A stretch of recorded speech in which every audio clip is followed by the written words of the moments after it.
આજે આપણે દાલ મખનીની રેસિપી બનાવશું અને જો તમે એકવાર આ રીતે બનાવી લીધી ને તો હોટલના સ્વાદને પણ ભૂલી જાવ તેવી બનશે.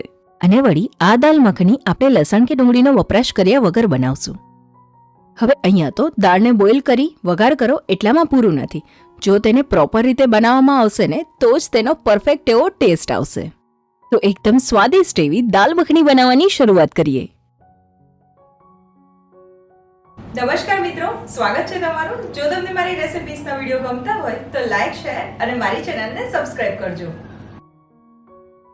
અહીંયા 1 કપ જેટલી અડદની ફોતરાવાળી દાળ લઈ લીધી છે અને 1 કપ દાળની સામે અહીંયા 1/4 કપ જેટલા રાજમા એટલે કે અબાઉટ 4 ચમચી જેટલા રાજમા લેવાના. આમ તો દાલ મખનીમાં સફેદ રાજમા એટલે કે જે લાલ છાંટવાળા આવતા હોય છે ને એ વપરાતા હોય છે, પણ આપણે તો જે અવેલેબલ હોય એ એડ કરવા. તો આ રાજમા અને દાળને આપણે એકદમ સારી રીતે ધોવાની છે, જેથી કરી તેમાં રહેલો કચરો એટલે કે ડસ્ટ છે એ બધી દૂર થાય. આમ આ દાળને આપણે ઓછામાં ઓછી 3 થી 4 વાર ધોવાની છે. હવે અહીંયા તો આપણે 2 જ દાળ લીધી છે, પણ જો તમે ઈચ્છો ને તો થોડી એવી એટલે કે 2 થી 3 ચમચી જેટલી ચણાની દાળ પણ ઉમેરી શકો. તો દાળ એકદમ સરસ ધોવાઈ ગઈ છે, તો તેમાં 3 કપ જેટલું પાણી ઉમેરીને આખી રાત માટે આપણે તેને પલાળી રાખશું. અને જો એટલો ટાઈમ ના હોય ને તો થોડું નવશેકું ગરમ પાણી ઉમેરીને પણ 3 થી 4 કલાકમાં પલાળી શકાય. તો આમ બીજે દિવસે રાજમા અને દાળ એકદમ સારી રીતે પલળી ગયા છે. કોઈ પણ કઠોળ આવી રીતે આખી રાત પલળેલું હોય ને અને પછી આપણે તેને ખોરાકમાં વપરાશ કરીએ એ વધારે સારું. અહીંયા તો હજુ પણ આપણે 1 થી 2 વાર દાળને વોશ કરી લેશું. અહીંયા હું વારંવાર વોશ કરવાનું એટલા માટે કહું છું કેમ કે જો તે પ્રોપરલી વોશ નહીં થાય ને તો દાળનો થોડો કરચો ટેસ્ટ આવવા લાગશે. તો દાળને કુકરમાં એડ કરીને બાફી લેશું. આમ જોવા જઈએ ને તો આ દાળને હાંડીમાં ક્યાંય વાર સુધી પકાવાતી હોય અને પછી તેનો વઘાર થતો હોય છે. તો તેમાં 3 કપ જેટલું પાણી ઉમેરી દઈશ. હવે દાળ તો આપણી પલાળેલી છે તો બહુ વાર નહીં લાગે, પણ તેમ છતાંય 4 થી 5 વિસલ તો બોલાવી જ પડશે. હવે આ દાળ બાફતી વખતે થોડા મસાલા પણ ઉમેરી દેશું. તો તેમાં 1 ચમચી જેટલું મીઠું, અડધી ચમચી જેટલી હળદર, ત્યારબાદ 1 ચમચી જેટલું લાલ મરચું પણ ઉમેરી દઈશ. આવી રીતે બાફતી વખતે થોડું લાલ મરચું ઉમેરી દેશું ને તો દાળનો એકદમ સરસ એવો કલર આવશે. સાથે સાથે આપણે આમાં થોડા ખડા મસાલા પણ ઉમેરશું. તો તેમાં તમાલપત્ર, 5 થી 6 નંગ જેટલા મરી, એક નાનો તજનો ટુકડો, કાળી એલચી અને 1 થી 2 નંગ જેટલા લવિંગ ઉમેરશું. અહીંયા તો આ મસાલાની એક કપડામાં પોટલી વાળીને એડ કરવી હોય ને તો એમ પણ કરી શકો. હવે દાળ બિલકુલ ઉભરાય નહીં અને એકદમ સરસ બફાઈને તેનું ટેક્સચર આવે એટલા માટે અહીંયા 2 ચમચી જેટલું તેલ પણ ઉમેરી દઈશ. હવે બાફવામાં તો 4 થી 5 વિસલ મીડિયમ હીટ ઉપર કરવાની. બાકી બફાવાનો આધાર તો આપણે પાણી કયું વાપરીએ છીએ એ ઉપર પણ થોડું જાય છે. તો અહીંયા એકદમ સરસ એવી આપણી દાળ બફાઈ ગઈ છે. બહુ વધારે નહીં, પણ આવી રીતે થોડી આપણે તેને મેશ પણ કરી લેશું. અને હવે આપણે દાળનો વઘાર કરવાનો છે. તો અહીંયા હું 2 મોટી ચમચી જેટલું બટર ઉમેરું છું. હવે બટરની જગ્યાએ ઘી કે પછી ઘી અને તેલ મિક્સ કરીને પણ લઈ શકાય. અને વઘારમાં 1 ચમચી જેટલું આખું જીરું, તેમજ થોડી એવી હિંગ, ત્યારબાદ વાટેલા લીલા મરચાં અને સાથે વાટેલું આદું પણ ઉમેરી દઈશ. હવે બધું જ એકવાર મિક્સ કરી લેશું જેથી કરી બળે નહીં. હવે જો લસણ ડુંગળી ખાતા હોય ને તો તેની પેસ્ટ બનાવીને આવી રીતે સાતળતી વખતે જ ઉમેરી દેવી. ત્યારબાદ આપણે તેમાં ટમેટાની પેસ્ટ એડ કરવાની છે. તો અહીંયા મેં 1 કપ જેટલી પેસ્ટ લઈ લીધી છે, પણ ખાસ ધ્યાન રાખવાનું કે ટમેટા એકદમ પાકા એટલે કે ગળચટા હોય ને એવા જ લેવાના, કેમ કે આ દાળમાં આપણે વધારે પડતી ખટાશવાળો ટેસ્ટ નથી લાવવા દેવાનો. હવે પેસ્ટ એડ કરી છે તો તેને આપણે ઢાંકીને થોડી વાર માટે ચડવા દેશું. તો ટમેટાની પેસ્ટ અહીંયા એકદમ સરસ ચડી ગઈ છે.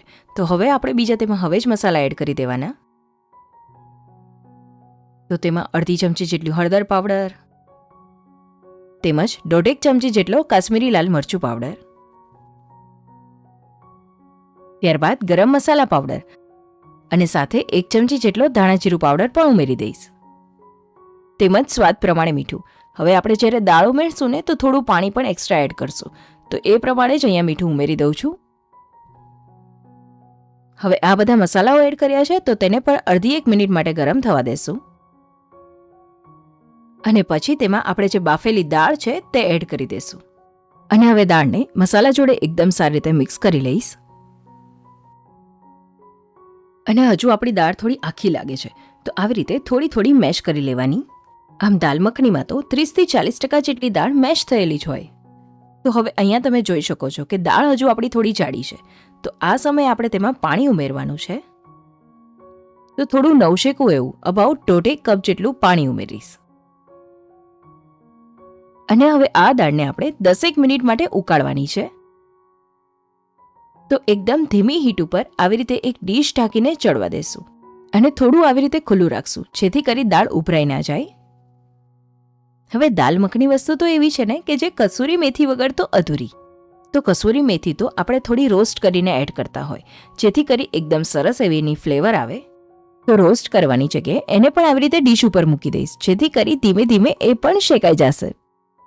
અને વચ્ચે વચ્ચે દાળને પણ એકવાર મિક્સ કરતા જાશું જેથી કરી નીચે બેસે નહીં. તો આમ દાળને 8 થી 10 મિનિટ સુધી ધીમા તાપે ઉકળ્યા પછી એકદમ પરફેક્ટ ટેક્સચરવાળી થઈ ગઈ છે. અને આ તો કેવું કે જેની જોડે ખાતા હોય એટલે કે પરોઠા જોડે કે પછી રાઈસ જોડે તો એ પ્રમાણે થોડી જાડી પતલી રાખી શકાય. અને આપણે જે કસૂરી મેથી ડીશ ઉપર રાખી હતી ને તે પણ એકદમ સરસ એવી શેકાઈ ગઈ છે. તો તેને આવી રીતે હાથેથી થોડું મસળતા જઈને એડ કરી દેશું. હવે આ તો દાલ મખની, તો આમાં ઘી કે પછી બટરનું પ્રમાણ થોડું વ્યવસ્થિત જ રહેશે. તો દાળ એકદમ સરસ ઉકળી ગઈ છે ને તો હવે તેમાં થોડું બટર પણ એડ કરી દઈશ. અને બટર ઉમેર્યા પછી એકવાર મિક્સ કરીને હીટ કે પછી ગેસની ફ્લેમને બંધ કરી દેવાની. અને ત્યારબાદ તેમાં 2 મોટી ચમચી જેટલી ક્રીમ ઉમેરીશ. હવે અહીંયા તો બજારમાં મળતી ક્રીમ હોય તો એકદમ સરસ, પણ જો એ ના હોય તો ફ્રેશ ઘરની મલાઈ હોય તો એ ઉમેરી દેવી. તો દાલ મખની તો આવી રીતે બટર અને ક્રીમનો તો ભરપૂર ઉપયોગ કરીને બનાવાતી હોય છે અને ખરેખર તેને ખાવાની પણ એટલી જ મજા આવે છે. હવે તેમાં કોથમીર ઉમેરી દઈશ. તો દાળ આપણી અહીંયા તૈયાર છે. તો હવે આપણે તેમાં થોડો તડકો એડ કરી દઈએ. તો એક પેનમાં થોડું બટર, અને બટર ગરમ થાય ને એટલે લીલા મરચાં અને આદુની સ્ટ્રીપ્સ કરી લીધી છે તે એડ કરી દઈશ. હવે અહીંયા તો જો લસણ ખાતા હોય ને તો લસણની કટકીઓ પણ એડ કરી શકાય. અને ત્યારબાદ તેમાં લાલ મરચું, અને મરચું બળે નહીં ને એટલા માટે થોડું એવું પાણી પણ ઉમેરી દઈશ. અને હવે આ વઘારને આપણે દાળમાં એડ કરી દઈશું.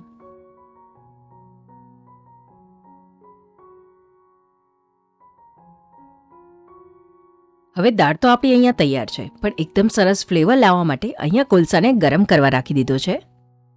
અને કોલસો એકદમ સરસ ગરમ થઈ જાય ને એટલે દાળમાં આવી રીતે એક નાની વાટકી મૂકી તેમાં કોલસાને એડ કરી દઈશ.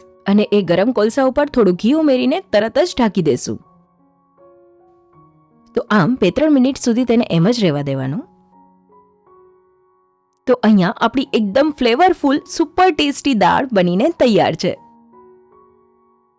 તો આમ ઘરે જ એકદમ સરળ રીતે બનતું વળી કંઈ હેલ્ધી ખાવું હોય ને તો એના માટેનો તો આ બેસ્ટ ઓપ્શન છે. તો આમ લસણ કે ડુંગળીના વપરાશ કર્યા વગર પણ આ દાલ મખની એટલી બધી ટેસ્ટી લાગે છે ને કે એક સમય તમે હોટલના દાલ મખનીનો સ્વાદ પણ ભૂલી જશો. તો આવી રીતે સર્વ કરતી વખતે ઉપરથી થોડી ક્રીમ અને બટર એડ કરી દેશું. તો આ દાલ મખનીને તમે પરોઠા કે જીરા રાઈસ જોડે એન્જોય કરી શકો છો. તો સુપર ડિલિશિયસ એવી આ રેસિપી તમને કેવી લાગી એ મને કમેન્ટમાં જરૂરથી જણાવજો. અને તમને મારી રેસિપીસના વિડીયો ગમતા હોય તો લાઇક, શેર તેમજ મારી ચેનલને સબસ્ક્રાઇબ કરજો. ખૂબ ખૂબ આભાર.